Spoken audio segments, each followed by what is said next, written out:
Push in চেষ্টা নিয়ে উদ্বেগ, উত্তরের সীমান্তে অতিরিক্ত বিজিবি সদস্য মোতায়েন, পাহারায় স্থানীয়রাও, সমস্যা সমাধানে কূটনৈতিক উদ্যোগ নেয়ার তাগিদ। গাইবান্ধায় সরকারি জায়গায় দোকান বসিয়ে হরিলুট, আদালতের নাজির কর্মচারীদের সালামির নামে লাখ টাকা ভাড়া আদায়, সময় সংবাদের ক্যামেরায় ধরা, দুশ্চেনে একে অপরকে। ভাঙনে নিঃস্ব কুড়িগ্রামের হাজারো পরিবার, টেকসই সমাধানে বাজেটে বিশেষ বরাদ্দের দাবি। গাইবান্ধায় ব্রহ্মপুত্র নদের তীরে নির্মাণ হচ্ছে ১,৫০০ মিটার বাঁধ।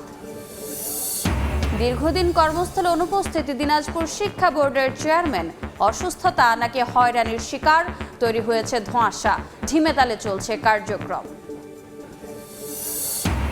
এবং ময়লার ভাগাড়ে পরিণত ১৫০ বছর পুরানো কেজি খাল, রংপুরে বাড়ছে মশার উপদ্রব, তৈরি হচ্ছে স্বাস্থ্য ঝুঁকি, স্থায়ী সমাধানের দাবি স্থানীয়দের।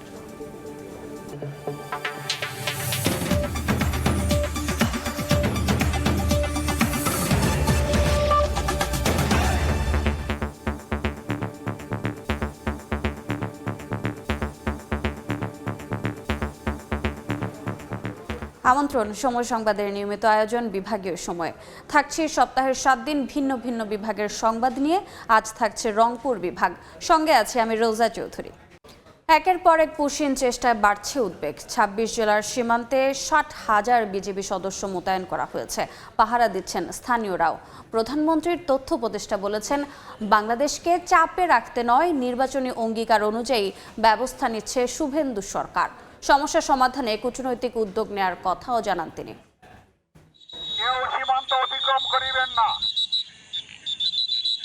পশ্চিমবঙ্গে বিজেপি সরকার ক্ষমতায় আসার পর থেকেই সীমান্তে বেড়েছে ভারতীয় পুশিন চেষ্টা, যা রুখতে বাংলাদেশের বিভিন্ন সীমান্তে তৎপর বিজিবি। এর মধ্যে ২৬ জেলার বিভিন্ন সীমান্তে মোট ৬০,০০০ বিজিবি মোতায়েন করেছে সরকার। রোদ বৃষ্টি উপেক্ষা করে দিন ও রাত ২৪ ঘন্টা অতন্দ্র প্রহরী হয়ে পাহারা দিচ্ছেন বিজিবি সদস্যরা। যোগ দিয়েছেন গ্রামবাসী ও আনসার সদস্যরাও। ঝড় বৃষ্টি যাই হোক, বিজিবি ভাইয়েরা ভালো মতো টহল করতেছে, যাতে ভারতের বিএসএফ পুশিং না করতে পারে বাংলাদেশে। পুশিং করতে দেখি তাহলে বিজিবির সাথে আমরাও আছি। দিনে বাইনোকুলার ও ড্রোন ক্যামেরা এবং রাতে নাইট ভিশন ক্যামেরা দিয়ে সীমান্তে কঠোর নজরদারি রাখছে বিজিবি। আমরা সবাই মিলে পুশিং তথা সীমান্তে যে কোনো সমস্যা যদি আমাদের সামনে চলে আসে, তো সেটা আমরা অবশ্যই মোকাবেলা করব। কূটনৈতিক চ্যানেলে কোনো লোক না পাঠালেও পশ্চিমবঙ্গের মুখ্যমন্ত্রী শুভেন্দু অধিকারী বলেছেন, বিজেপি সরকার ক্ষমতায় আসার পর রাজ্য থেকে ৪,৮০০ বাংলাদেশিকে ফেরত পাঠানো হয়েছে। তবে এ দাবি নাকচ করে দিয়েছে বাংলাদেশের সীমান্তরক্ষী বাহিনী বিজিবি। সোমবার জার্মানির সংবাদ মাধ্যম ডয়েচে ভেলেকে দেয়া সাক্ষাৎকারে বিজিবির উপপরিচালক কর্নেল আবু হাসনাত মাহমুদ বলেন, পশ্চিমবঙ্গে নতুন সরকার দায়িত্ব নেয়ার পর ভারত থেকে বাংলাদেশে কাউকে পুশিন করা হয়নি। ভারতের পুশিন সচিবালয়ে প্রধানমন্ত্রীর তথ্য ও সম্প্রচার উপদেষ্টা ডক্টর জাহিদুর রহমান বলেন, বাংলাদেশকে চাপে রাখতে নয়, নির্বাচনী অঙ্গীকার অনুযায়ী ব্যবস্থা নিচ্ছে শুভেন্দু সরকার। সমস্যার সমাধানে কূটনৈতিক উদ্যোগ নেওয়া হবে। পশ্চিমবঙ্গে যে নতুন সরকার দায়িত্বে এসছে নির্বাচিত হয়ে, তাদের নির্বাচনের এক ধরনের প্রতিশ্রুতি ছিল, তাদের একটা রাজনীতি আছে, সেটারই এক ধরনের বহিঃপ্রকাশ। এটা কোনোভাবেই তাদের কোনো ইন্টেনশনালি বাংলাদেশের সাথে সম্পর্ক বা বাংলাদেশকে চাপে রাখতে চাইছেন এরকম আমি মনে করি না। পঞ্চগড়ের বড়বাড়ি প্রধানপাড়া সীমান্ত দিয়ে পুশিনে ব্যর্থ হয়ে ১০ জনকে ফেরত নেয় বিএসএফ। চাঁপাইনবাবগঞ্জের বাঙ্গাবাড়ি সীমান্ত দিয়ে বিএসএফ এর ২৮ জন নারী পুরুষকে শূন্য রেখায় ৩ দিন রেখে ব্যর্থ হয়ে তাদেরও ফিরিয়ে নেয় ভারতীয় সীমান্তরক্ষী বাহিনী। খাদিজা স্বপ্না, সময় সংবাদ। এ বিষয়ে বিস্তারিত জানাতে লালমনিরহাটের দুর্গাপুর সীমান্তে আছেন সহকর্মী সুফিয়ান আল হাসান, সরাসরি যাচ্ছি তার কাছে। এই মুহূর্তে রয়েছি লালমনিরহাটের আদিতমারি উপজেলার দুর্গাপুর যে সীমান্ত রয়েছে, সেই সীমান্তে কিন্তু গত ৫ জুন এখানে পুশিনের চেষ্টা করে ভারতীয় যে সীমান্তরক্ষী বাহিনী রয়েছে বিএসএফ। তারা কিন্তু ১২ জনকে এই সীমান্ত দিয়ে পুশিনের চেষ্টা করে। তবে বিজিবির কড়া টহল এবং বিজিবির সাথে এলাকাবাসীর স্বতঃস্ফূর্ত অংশগ্রহণের যে চাপ, সেই চাপে বিএসএফ বাধ্য হয়ে কিন্তু সেই পুশিন যে চেষ্টা করেছিল সেটি কিন্তু করতে তারা ব্যর্থ হয়। পরবর্তীতে যাদেরকে পুশিন করার জন্য তারা জিরো লাইনে নিয়ে এসে তারা কিন্তু আবার তারা এই যে সীমান্তে যে সার্চ লাইট রয়েছে সেটি বন্ধ করে তাদেরকে আবার ভারতের যে সীমান্ত রয়েছে সেই সীমান্তে তারা আবার ফেরত নিয়ে যায়। তো আমরা এখানে এসে যেটি দেখলাম, এখানকার যারা টহলরত বিজিবি রয়েছেন তারা কিন্তু এখানকার যে সাধারণ টহল সেটির থেকেও টহল আরো জোরদার করেছেন এবং নিয়মিতভাবে যে টহল চলে সেটির থেকেও স্পেশাল ভাবে যে টহল তারা আবার চালু করেছেন। এখানকার স্থানীয় যে মানুষজন আছেন তাদের সাথে আমরা কথা বলেছি, তারা যেমনটা বলেছেন যে বিজিবির সাথে স্বতঃস্ফূর্ত ভাবে তারাও কিন্তু এই সীমান্তে নজর রাখছেন এবং সীমান্তে যেন কোনো অপ্রীতিকর ঘটনা না ঘটে সেদিকে তারা বিজিবির সাথে সর্বাত্মকভাবে সহযোগিতা করবেন বলে এমনটা জানিয়েছেন।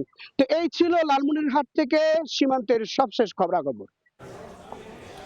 লালমনিরহাটের সীমান্তবর্তী এলাকা থেকে পুশিনের সর্বশেষ জানাচ্ছিলেন সহকর্মী হাসান আল সুফিয়ান। এদিকে উত্তরের বিভিন্ন সীমান্তে ভারতীয় নাগরিকদের ঠেলে পাঠানোর চেষ্টা রুখে দিচ্ছে বিজিবি।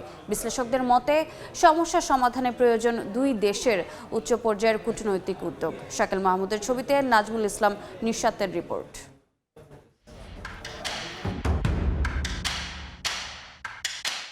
ভারতের সঙ্গে রংপুর বিভাগের সীমান্ত প্রায় 1000 কিলোমিটার এলাকা বিস্তীর্ণ এই সীমান্ত জুড়ে দীর্ঘদিন ধরেই হচ্ছে চোরাচালান, অনুপ্রবেশ ও সীমান্ত হত্যার মতো ঘটনা। তবে সম্প্রতি পুশিন ইস্যু ঘিরে নতুন করে বাড়ছে উদ্বেগ। শুক্রবার ভোরে পঞ্চগড়ের বড়বাড়ি সীমান্ত দিয়ে শিশু ও নারী সহ 10 জনকে বাংলাদেশে পুশিনের চেষ্টা চালায় বিএসএফ। তবে প্রতিহত হয় এলাকাবাসী ও বিজিবির বাধায়। পরে শূন্যরেখায় আটকা পড়েন 10 জন। 3 দিন পর গভীর রাতে সীমান্তের আলো বন্ধ করে তাদের সরিয়ে নেয় টিয়াবাড়ি বিএসএফ ক্যাম্প। একই ধরনের পুশিনের চেষ্টা হয়েছে লালমনিরহাট, ঠাকুরগাঁও ও কুড়িগ্রামের কয়েকটি সীমান্ত পয়েন্টেও। তবে বিজিবির কঠোর নজরদারি ও স্থানীয়দের সতর্ক অবস্থানের কারণে প্রতিবারই ব্যর্থ হচ্ছে অপচেষ্টা। আমরা উভয় দেশের ভারত এবং বাংলাদেশ বসে সীমান্ত যাতে গন্ডগোল না হয় সেটাই আমি বাংলাদেশ সরকারের কাছে অনুরোধ করব। ভারতের প্রধানমন্ত্রী, ভারতের স্বরাষ্ট্রমন্ত্রী সঙ্গে এটা নিয়ে দীর্ঘ আলোচনা করে যাতে এরকম আর পুশিনের ঘটনা আমাদের এলাকায় না হয়। বিজিবি বলছে পুশিন ঠেকাতে সীমান্ত অনুসরণ করা হচ্ছে জিরো টলারেন্স নীতি। বিষয়টি আন্তর্জাতিক আইন ও মানবাধিকার পরিপন্থীও। পজিশনে অনর যে আমরা অবৈধভাবে যদি আমাদের সীমান্ত দিয়ে কাউকে অনুপ্রবেশ করানো হয়, পুশিন করানো হয়, এটা আমরা এখনও অ্যাকসেপ্ট করবো না এবং ভবিষ্যতেও আমাদের এবারের মধ্যে কোথাও আমরা অ্যাকসেপ্ট করবো না। বিশ্লেষকদের মতে সীমান্ত পরিস্থিতি স্বাভাবিক রাখতে দুই দেশের মধ্যে প্রয়োজন জরুরি কার্যকর কূটনৈতিক সংলাপ। ইন্ডিয়ার সঙ্গে চায়নার সীমান্ত আছে, ইন্ডিয়ার সঙ্গে নেপাল এমনকি ছোট্ট রাষ্ট্র ভুটানেরও সীমান্ত আছে। তাদের ওখানে কিন্তু কোনো বর্ডার কিলিং নেই, তাদের ওইদিকে কিন্তু কোনো পুশব্যাকের কোনো ঘটনা নেই। শুধু বাংলাদেশের সঙ্গে কেন এইখানে বর্ডার কিলিংও ঘটছে, আবার পুশিনের ক্ষেত্রগুলোও চলে আসছে। এটা সমাধানের একটি উপায় রাষ্ট্রীয় কূটনৈতিক উপায়ে এটা সমাধান করা। বিজেপি সদর দফতরের তথ্য মতে 2025 সালের 7 মে থেকে চলতি বছরের জানুয়ারি পর্যন্ত পুশিনের মাধ্যমে 2344 জনকে বাংলাদেশে ঠেলে পাঠানো হয়। নাজমুল ইসলাম নিশাত, সময় সংবাদ, রংপুর। এ বিষয়ে আরও বিস্তারিত জানাতে রংপুর থেকে সরাসরি যুক্ত হচ্ছেন সহকর্মী নাজমুল ইসলাম নিশাত। তার সঙ্গে আলোচনায় অংশ নিচ্ছেন সুশাসনের জন্য নাগরিকের সভাপতি ফখরুল আনাম বেঞ্জু। যাচ্ছি নিশাতের কাছে। নিশাত, আপনি জানেন যে রংপুর বিভাগের 8টি জেলার মধ্যে 6টি জেলা মূলত ভারতের সীমান্ত ঘেঁষে এবং প্রায় এর আয়তন বলা যায় 101,000 কিলোমিটারের বেশি রংপুর বিভাগ জুড়ে যে সীমান্ত রয়েছে ভারতের সীমান্ত। এবং আমরা দেখছি সাম্প্রতিক সময়ে যে পুশিনের ঘটনা ঘটছে বিভিন্ন সীমান্তে, এর ফলে কিন্তু সীমান্তে উত্তেজনা বেড়েছে, উদ্বেগ বেড়েছে এবং বিজিবি এবং এলাকাবাসীর সম্মিলিত প্রচেষ্টায় পুশিনে ব্যর্থ হচ্ছে বিএসএফ। তো আজকে আমরা সামগ্রিক বিষয় নিয়ে আলোচনা করব, কেন হঠাৎ করে পুশিনের ঘটনা ঘটছে এবং এ থেকে আসলে সুষ্ঠু সমাধানে যদি নিতে হয় তাহলে আমাদের কি ধরনের উদ্যোগ নিতে হবে। আমার সাথে অতিথি হিসেবে রয়েছেন রংপুর সুজনের সভাপতি ফখরুল আনাম বেঞ্জু। আমরা একটু আলোচনায় চলে যেতে চাই। আমরা দেখছি যে সাম্প্রতিক সময় বিভিন্ন সীমান্তে পুশিনের ঘটনা ঘটছে। আসলে হঠাৎ করে কেন এই পুশিনের ঘটনাগুলি ঘটা শুরু হলো? ধন্যবাদ আপনাকে। শুভ দুপুর। আসলে বৈশ্বিক রাজনীতিতে একটা ব্যাপক পরিবর্তন লক্ষ্য করা যাচ্ছে। জাতিসংঘের যে প্রতি একটা মানুষ অন্যান্য রাষ্ট্রের যে আনুগত্য ছিল এবং নিয়ন্ত্রণ ছিল, সেই নিয়ন্ত্রণ জায়গাটা কেমন যেন মনে হচ্ছে যে জাতিসংঘ নিয়ন্ত্রণের বাইরে চলে গেছে অন্যান্য রাষ্ট্রগুলো। এবং আমাদের যে সাধারণ পরিষদ আছে, এই সাধারণ পরিষদের যে ভূমিকাটা, সেই ভূমিকাটা কিন্তু লক্ষণীয় না। পদ আছে কিন্তু তাদের যে গুরুত্বটা, যে উদ্দেশ্য নিয়ে দ্বিতীয় মহাযুদ্ধের পরে এই জাতিসংঘ গঠিত হয়েছিল, যে আন্তর্দেশীয় যদি কোনো সমস্যা হয় সেই সমস্যাগুলো জাতিসংঘের মাধ্যমে যাতে কোনোভাবে মানবাধিকার লঙ্ঘন না হয় এবং অন্যান্য রাষ্ট্রের, প্রতিবেশী রাষ্ট্রের প্রতি কারোর জন্য কোনো ধরনের বাজে হস্তক্ষেপ না থাকে। কিন্তু দুর্ভাগ্যজনক হলো সত্য, ভারতের মতো এত বড় একটা গণতান্ত্রিক রাষ্ট্র এবং আমাদের মতো ছোট রাষ্ট্রের পাশে এত বড় একটা বৃহত্তর রাষ্ট্র, আমাদের যেহেতু চারিদিক দিয়েই প্রায় নদী এবং সমুদ্র বাদ দিয়ে পুরো স্থলটাই হচ্ছিল ভারতের সাথে আমাদের সীমান্ত, সুতরাং এই সীমান্তের শান্তি রক্ষা করবার প্রথম দায়িত্বটাই কিন্তু হচ্ছিল তাদের। তো সেই জায়গাটায় এমন একটা সময় এই পুশব্যাকটা হচ্ছে, আমার কাছে যেটা মনে হচ্ছে যে মানবাধিকার লঙ্ঘনের সবচেয়ে বড় কাজটা এই মুহূর্তে তারা করে ফেলেছে। কারণটি হচ্ছিল যাদেরকে পুশিং করা হচ্ছে এবং বাংলাদেশের পক্ষ থেকে নিঃসন্দেহে সেটাকে পুশব্যাক করা হবে, তারা এমন একটা জায়গায় যাচ্ছে, তারা বলছে যে নো ম্যানস ল্যান্ডে যাওয়ার পরে সেখান থেকে যখন তারা থাকতে পারছে না, তখন তাদেরকে এমন একটা জায়গায় নিয়ে রাখা হচ্ছে যে জায়গাটা না শরণার্থী শিবির, না হচ্ছে হলো অন্য কিছু। তাহলে তারা ঘরবাড়ি ছেড়ে তাদেরকে এভাবে উদ্বস্ত করে ফেলা, এটাকে পরিকল্পিতভাবে বাংলাদেশের উপর একটা বড় চাপ তৈরি করা। এবং এমন একটা সময় ঘটনাটি ঘটছে যখন দু দেশের মধ্যে মহাপরিচালক পর্যায়ে, বর্ডার গার্ডের মহাপরিচালক পর্যায়ে একটা সম্মেলন হতে যাচ্ছে। সেই সম্মেলনের পূর্ব মুহূর্তে এমন একটি ঘটনা ঘটানো, এটা আমার কাছে যেটি মনে হয়েছে যে বিগত দিনে যে আমাদের যে ভারতে যে নির্বাচন হলো, সেই নির্বাচনে যে পালাবদল হলো এবং সেই পালাবদলে মমতার তৃণমূল পর্যায়ে পরাজিত হয়ে সেখানে বিজেপির যে, ছোট করে জানতে চাই, এই যে উত্তেজনা, উদ্বেগ সীমান্তে চলছে, ছোট করে একটু জানতে চাই সমাধানে আসলে কি ধরনের উদ্বেগ নেওয়া দরকার? না, এই জায়গাটায় এই পরিবর্তনের পরেই কিন্তু এই জিনিসটা আমরা লক্ষ্য করছি। সুতরাং এই জায়গাটা থেকে সবার আগে মাথায় রাখতে হবে যে বর্ডারের শান্তি রক্ষা করার জন্য দুপক্ষের বাইলেটারালি তারা বসবে এবং 75 সালের একটি সীমান্ত চুক্তি আমাদের আছে। সেই সীমান্ত চুক্তিতে কিন্তু স্পষ্টতই বলা আছে যে যদি কোনো ধরনের সমস্যা তৈরি হয় দুই পক্ষ বসে সেটা সমাধান। আপনি বলছেন দুই পক্ষ বসে এই সমাধানের উদ্যোগ নিতে হবে। ধন্যবাদ আপনাকে আমাদের সাথে যুক্ত হওয়ার জন্য। আমরা আলোচনা করছিলাম যে সাম্প্রতিক সময়ে সীমান্তে যে পুশিনে যে উত্তেজনা, সেটি সমাধানে কি ধরনের উদ্যোগ নেওয়া যেতে পারে। তো সবকিছু মিলে আজকে আলোচনার বিষয়বস্তু ছিল। আমার কাছে অতিথি হিসেবে ছিলেন ফখরুল আলম বেঞ্জু। একের পর এক পুশিনের ঘটনায় উত্তরে সীমান্তে বাড়ছে উত্তেজনা। বিষয়টি নিয়ে আলোচনার জন্য সরাসরি যুক্ত ছিলাম রংপুরে। বিভাগীয় সময় আরও থাকছে। সিন্ডিকেটের দৌরাত্মে মিলছে না ধানের কাঙ্ক্ষিত দাম। দিনাজপুরে মন প্রতি কমেছে 150 টাকা পর্যন্ত। সরকারি গুদামে মানসম্মত শস্য সরবরাহের দাবি খাদ্য নিয়ন্ত্রকের। সরকারি জায়গায় দোকান বসিয়ে মাসে মাসে সালামির নামে লাখ লাখ টাকা ভাড়া আদায় করছেন আদালতের নাজির ও কর্মচারীরা। এর আগে আদালতের কর্মচারী সহ বিভিন্ন পেশার মানুষকে লিজ দেওয়া হয় প্রায় 200 দোকান। ঠেলা গাড়িতে দোকান করার শর্ত ভেঙে স্থায়ী অবকাঠামো তৈরি করে লাখ লাখ টাকায় বিক্রি করা হয় মালিকানা। বিতর্কিত লিজ প্রক্রিয়া নিয়ে একে অপরকে দুষছেন কর্মচারীরা। সোহেল রানার ক্যামেরায় গাইবান্ধা থেকে হেদায়েতুল ইসলাম বাবুর রিপোর্ট।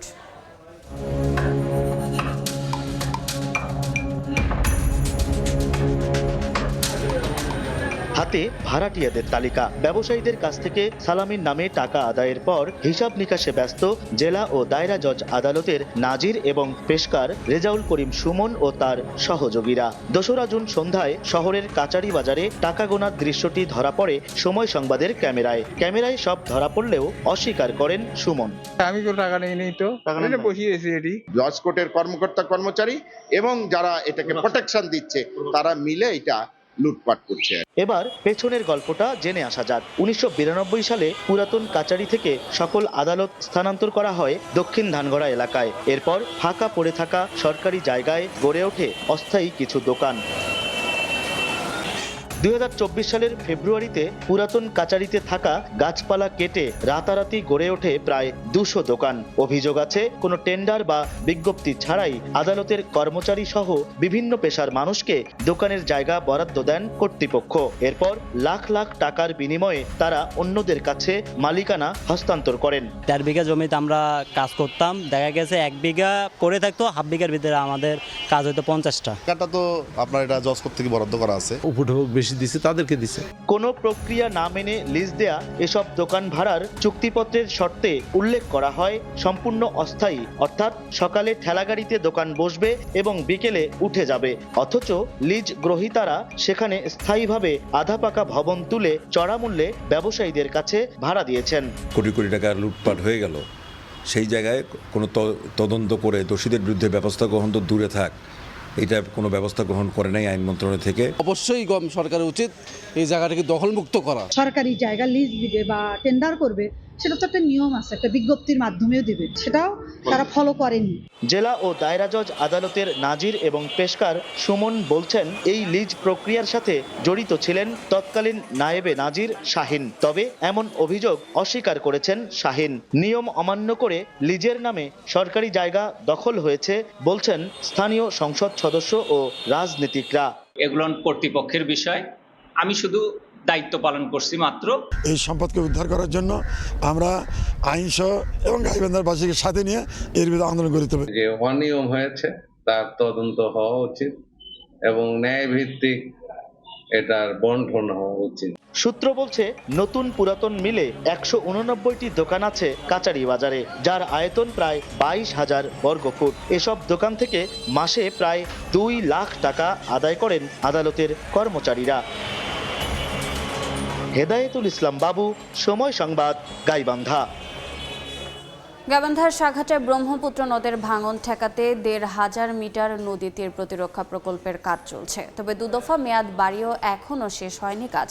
বর্ষায় নদীর পানি বাড়তেই আতঙ্কে পড়েছেন পাড়ের বাসিন্দারা। বর্ষা মৌসুমে কাজের গতি কিছুটা কমলেও প্রকল্পের কাজ দ্রুত শেষ করতে নিয়মিত তদারকি করা হচ্ছে বলে জানিয়েছে পানি উন্নয়ন বোর্ড। সোহেল রানার তোলা ছবি নিয়ে রিপোর্ট করেছেন বিপ্লব ইসলাম। বর্ষা এলেই ভয়াবহ ভাঙন ও বন্যার আতঙ্কে থাকতেন ব্রহ্মপুত্র নদের তীরবর্তী গাইবান্ধার সাঘাটা ইউনিয়নের মুন্সিরহাট সহ কয়েকটি এলাকার মানুষ। গত কয়েক বছরের নদী ভাঙনে শত শত বিঘা আবাদি জমি ও কয়েকশো বসতভিটা নদীগর্ভে বিলীন হয়ে গেছে। এলাকাবাসীর দীর্ঘদিনের দাবির প্রেক্ষিতে ভাঙন রোধে 2023 সালের সেপ্টেম্বরে মুন্সিরহাট এলাকায় 1505.5 মিটার নদী তীরের স্থায়ী প্রতিরক্ষা কাজ শুরু করে পানি উন্নয়ন বোর্ড। 5টি প্যাকেজের আওতায় 5টি ঠিকাদারি প্রতিষ্ঠান প্রকল্পটির বাস্তবায়ন করছে। নদী রক্ষার জন্য যে কাজ হচ্ছে আসলে পুরোটাই অনিয়ম এবং দুর্নীতি হচ্ছে এখানে। কাজ যে গতিতে এগোনোর কথা সে গতিতে এগোচ্ছে না। আমরা যেভাবে কাজ করি সেভাবে করবো, তোমরা দেখার কে? সবাই দেখেন বাজার দেন, কেউ মুখ খুলবে না, ভয় আতঙ্ক হয়ে আছে। কাজের মান নিয়ে অভিযোগের পাশাপাশি প্রকল্পের ধীরগতিও বাড়িয়েছে স্থানীয়দের উদ্বেগ। প্রকল্পের বেশ কিছু অংশ এখনো অরক্ষিত রয়েছে, ফলে পানি বৃদ্ধি পেলে নতুন করে ভাঙন ও বন্যার আশঙ্কা করছেন নদীপাড়ের বাসিন্দারা। হাই স্কুল আছে, প্রাইমারি আছে, একটা বাজার আছে, সব হুমকির মুখে। সেভাবে কাজ চললে এখন মনে করেন যদি না ঠেকাতে পারে তাহলে আমাদের বাজারের জন্য সমস্যা, বাড়ির জন্য সমস্যা। পানির স্রোত এবং নদীর পানি বেশি হলে কিছুদিন পরে আবার যেরকম আসলে সেরকমই হয়ে যাবে। তবে ঠিকাদারি প্রতিষ্ঠানগুলোর দাবি তারা যথাযথ নিয়ম মেনেই কাজ করছেন। স্থানীয়দের পক্ষ থেকে কাজের স্থান ছাড়তে বিলম্ব ও নানা অসহযোগিতার কারণে প্রকল্প বাস্তবায়নে কিছুটা ধীরগতি হচ্ছে বলে দাবি তাদের। সবাই এখন খুব দ্রুতই কাজ করার চেষ্টা করতেছে, হয়তো পরিবেশের কারণে করতে পারতেছে না, বা কেউ হয়তো কাজের এই যে জায়গাগুলোতে কাজ করবে সেই জায়গাগুলো ক্লিয়ার করে দিচ্ছে না। আমাদের পাথর টেস্ট করা, পাথরের টেস্ট করছে, বালুর টেস্ট করা, অফিসিয়ালভাবে টেস্ট করা। তবে পানি উন্নয়ন বোর্ড বলছে প্রকল্পের প্রতিটি কাজ নিয়ম মেনেই বুঝে নেওয়া হচ্ছে। পাশাপাশি কাজের গতি বাড়াতে নিয়মিত তদারকি অব্যাহত রয়েছে। আমাদের প্রজেক্ট এখনো ডিসেম্বর পর্যন্ত সময় আছে, ইনশাআল্লাহ এর মধ্যে কাজগুলো শেষের দিকে চলে আসবে। প্রায় 123 কোটি 66 লাখ টাকা ব্যয়ে 2023 সালের সেপ্টেম্বর মাসে প্রকল্পটির কাজ শুরু হয়। নির্ধারিত সময়ে কাজ শেষ না হয় দুদফা মেয়াদ বাড়িয়ে 2026 সালের ডিসেম্বর পর্যন্ত সময় নির্ধারণ করা হয়েছে। বিপ্লব ইসলাম, সময় সংবাদ, গাইবান্ধা। প্রায় 1 মাস ধরে কর্মস্থলে অনুপস্থিত দিনাজপুর শিক্ষা বোর্ডের চেয়ারম্যান। কেউ বলছেন তিনি হয়রানির শিকার, আবার কারো কারো দাবি অসুস্থতার কারণে তিনি অফিস করছেন না। হঠাৎ তার সরে যাওয়া নিয়ে তৈরি হয়েছে ধোঁয়াশা। বোর্ডের সর্বোচ্চ দায়িত্বে থাকা ব্যক্তির অনুপস্থিতিতে ঢিমে তালে চলছে কার্যক্রম। গোলাম নবী দুলালের তথ্য, মনজিদ আলম শিমুলের ছবিতে রিপোর্ট। 1 মাস ধরে কর্মস্থলে অনুপস্থিত দিনাজপুর মাধ্যমিক ও উচ্চ মাধ্যমিক শিক্ষা বোর্ডের চেয়ারম্যান। সংশ্লিষ্ট কর্মকর্তা কর্মচারীদের দাবি, অভিভাবকহীন পরিস্থিতিতে অনেকটা ঢিমে তালে চলছে দাপ্তরিক কার্যক্রম। কর্মকর্তারা বলছেন, 11 মে এসএসসি পরীক্ষা চলাকালে বোর্ড চেয়ারম্যান অধ্যাপক মোহাম্মদ তৌহিদুল ইসলাম কাউকে কিছু না জানিয়েই অফিস থেকে বেরিয়ে যান। এরপর থেকে আর অফিসে ফিরে আসেননি তিনি। এসএসসি পরীক্ষা জুলাই 2 তারিখ থেকে অলরেডি প্রস্তুতি শুরু হয়ে গেছে, আমরা কাজ শুরু করছি। এখানেও কিন্তু নানান খাতে নানান অর্থ প্রয়োজন হয়, নতুন সিদ্ধান্তের প্রয়োজন হয়। ঢাকায় মিটিংয়ের প্রয়োজন হয়। এই জায়গাগুলো আমরা স্যারকে মিস করছি। শিক্ষা বোর্ড কর্মচারী ইউনিয়ন বলছে দীর্ঘদিন ধরে পদোন্নতি নিয়ে আন্দোলন চলছিল। কথা ছিল 13ই মে এ সংক্রান্ত বৈঠকেরও, কিন্তু চেয়ারম্যানের অনুপস্থিতিতে আপাতত সব স্থগিত। বিশেষ বিবেচনা নিয়ে জনস্বার্থে, রাষ্ট্রীয় স্বার্থে এটির জন্য খুব তাড়াতাড়ি সমাধান করে। সরাসরি কেউ মুখ না খুললেও অভিযোগ উঠেছে বিভিন্ন চাপ ও দাপ্তরিক কার্যক্রম চালাতে হয়রানির শিকার হন চেয়ারম্যান। এরপর থেকেই অনুপস্থিত তিনি। শিক্ষা বোর্ডের সচিব বলছেন 11ই মে সন্ধ্যায় শারীরিক অসুস্থতার কথা বলে চলে যান চেয়ারম্যান। ফোনে তাকে আমি রিচ করতে পারিনি। 13 তারিখ বোর্ড মিটিং একটা ছিল, সন্ধ্যার সময়ে উনি আমাকে একটা শর্ট মেসেজ দেন যে উনি ঢাকা পৌঁছে গেছেন এবং আগামীকালের মিটিং পোস্টপোন করার জন্য। ওনার নির্দেশ পেয়ে আমি 13 তারিখের বোর্ড মিটিংটি পোস্টপোন করি। বোর্ডের সর্বোচ্চ প্রশাসনিক দায়িত্বে থাকা ব্যক্তির অনুপস্থিতিতে তৈরি হয়েছে ধোঁয়াশা। এ বিষয়ে বিস্তারিত জানতে একাধিকবার চেয়ারম্যান অধ্যাপক মোহাম্মদ তহিদুল ইসলামের সঙ্গে যোগাযোগের চেষ্টা করেও তার সাড়া মেলেনি। সময় সংবাদ, দিনাজপুর। বিভাগীয় সময় আরও থাকছে। অনুকূল আবহাওয়া পরিচর্যায় দিনাজপুরে লিচুর বাম্পার ফলন। কাঙ্ক্ষিত দাম পাওয়ায় খুশি বাগানীরা। বালাইনাশক ব্যবহারের পরামর্শ কৃষি বিভাগের। আসন্ন বাজেটে নদ নদীর ভাঙন রোধ এবং চরাঞ্চলের উন্নয়নে বিশেষ বরাদ্দের দাবি জানিয়েছেন কুড়িগ্রামের মানুষ। তাদের অভিযোগ, প্রতি বছর ব্রহ্মপুত্র, ধরলা, তিস্তা ও দুধকুমার নদের ভাঙনে নিঃস্ব হয়ে পড়ছে হাজারো পরিবার। ভুক্তভোগীদের মতে স্থায়ীভাবে নদী ভাঙন রোধ করা গেলে নদীপার ও চরাঞ্চলের মানুষের জীবনমানের উন্নয়ন সম্ভব। অন্যদিকে জেলার বিপুল জনগোষ্ঠীকে অবহেলায় রেখে দেশের সার্বিক উন্নয়ন সম্ভব নয় বলে মনে করেন সচেতন নাগরিক ও জনপ্রতিনিধিরা। বাদশাহ সৈকতের তথ্য ও জামিল মিয়ার ছবিতে রিপোর্ট।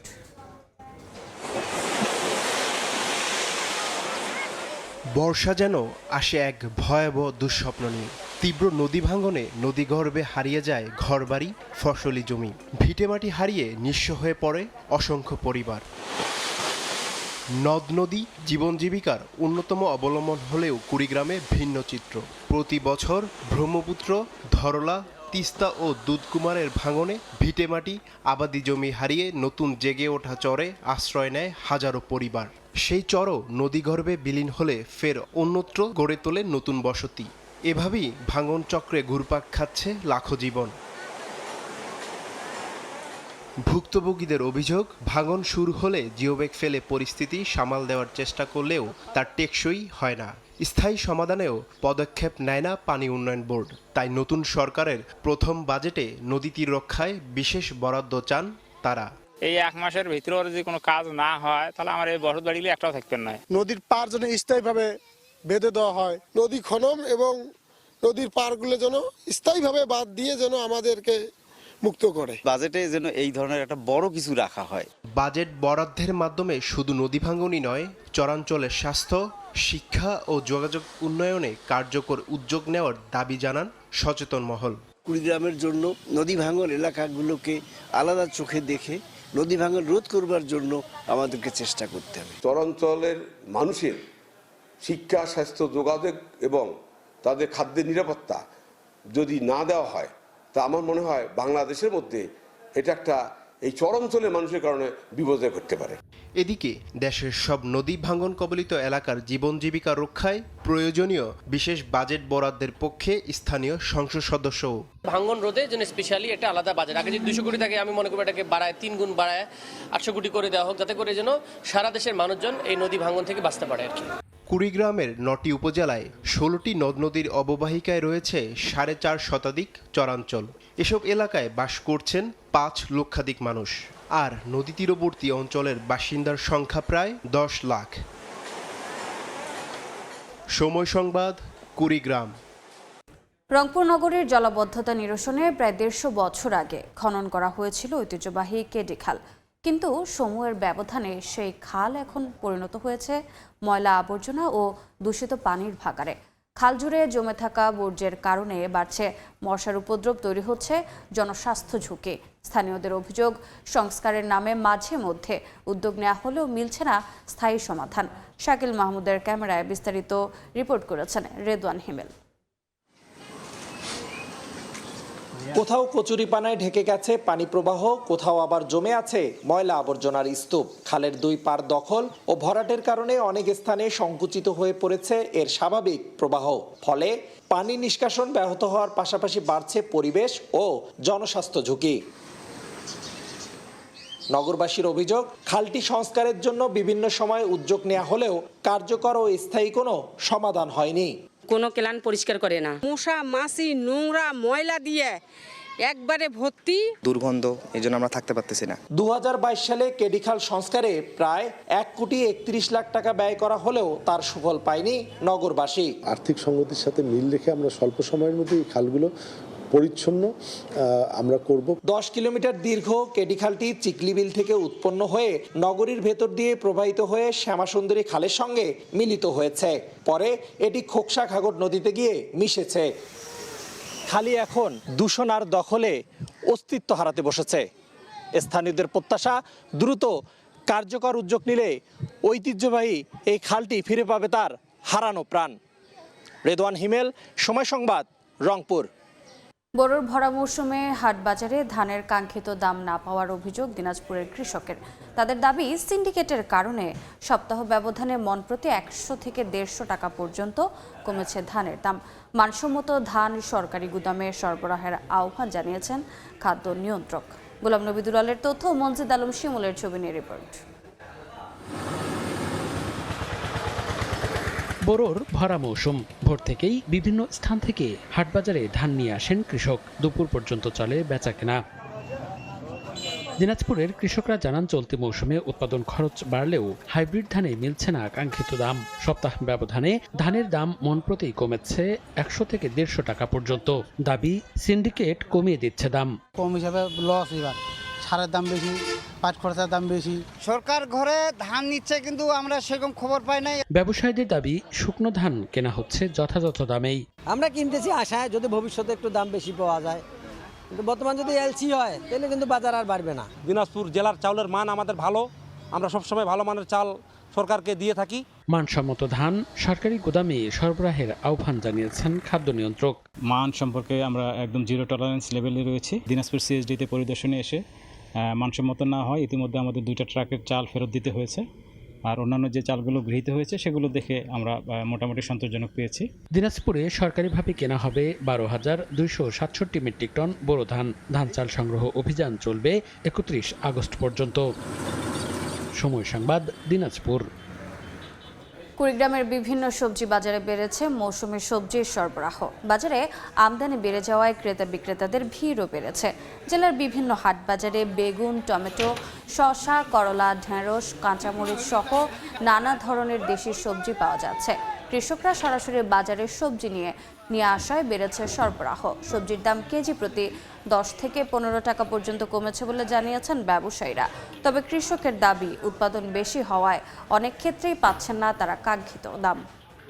দিনাজপুরে এবার লিচুর বাম্পার ফলন হয়েছে। অনুকূল আবহাওয়া এবং সময় মতো সঠিক পরিচর্যার কারণে বাগানগুলোতে লিচুর রং ও আকার হয়েছে বেশ আকর্ষণীয়। চাহিদা বেশি থাকা এবং কাঙ্ক্ষিত দাম পাওয়ায় খুশি বাগানীরা। দিনাজপুরের হাকিমপুরের বিভিন্ন এলাকার রসালো ও মিষ্টি স্বাদের লিচুর সুনাম দেশ জুড়ে থাকায় পাইকারদের আনাগোনাও চোখে পড়ার মতো। আবহাওয়া অনুকূলে থাকায় ফলন ভালো হয়েছে, এতে খুশি বাগানীরা। অনেক দূর থেকে লোকেরা এসে নিয়ে যায় আমাদের কাছ থেকে। পাইকারি হলে আমরা 200 টাকা করে দেই। মোটামুটি এখান থেকে পাইকারি সেল হয়। কৃষি বিভাগ জানায়, পোকার আক্রমণ থেকে রক্ষা এবং ফলন বাড়াতে কৃষকদের সঠিক সময়ে বালাইনাশক ব্যবহারের পরামর্শ দেয় বাম্পার ফলন হয়েছে। আমাদের কৃষি বিভাগে যে প্রচারণা, তাদেরকে বিভিন্ন ধরনের যে পরামর্শ, বিভিন্ন ধরনের পরিচর্যা কখন করতে হবে টাইম টু টাইম এবং কোন বালাইনাশক ব্যবহার করতে হবে সেগুলোর আসলে সঠিক ব্যবহার নিশ্চিত করা হয়েছিল। হাকিমপুর উপজেলায় মোট 14 হেক্টর জমিতে লিচুর বাগান রয়েছে। সময় সংবাদ, হাকিমপুর। বিভাগীয় সময়ের শীর্ষ সংবাদগুলো জানিয়ে দিচ্ছে আরেকবার। পুশিল চেষ্টা ঘিরে উদ্বেগ, উত্তরের সীমান্তে অতিরিক্ত বিজিবি সদস্য মোতায়েন। পাহারায় স্থানীয়রাও। সমস্যা সমাধানে কূটনৈতিক উদ্যোগ নেয়ার তাগিদ। গাইবান্ধায় সরকারি জায়গায় দোকান বসিয়ে হরিলুট। আদালতের নাজির কর্মচারীদের সালামির নামে লাখ টাকা ভাড়া আদায়। সময় সংবাদের ক্যামেরায় ধরা, দুষছেন একে অপরকে। এবং ভাঙনে নিঃস্ব কুড়িগ্রামের হাজারো পরিবার, টেকসই সমাধানে বাজেটে বিশেষ বরাদ্দের দাবি। গাইবান্ধায় ব্রহ্মপুত্র নদের তীরে নির্মাণ হচ্ছে ১৫০০ মিটার বাঁধ।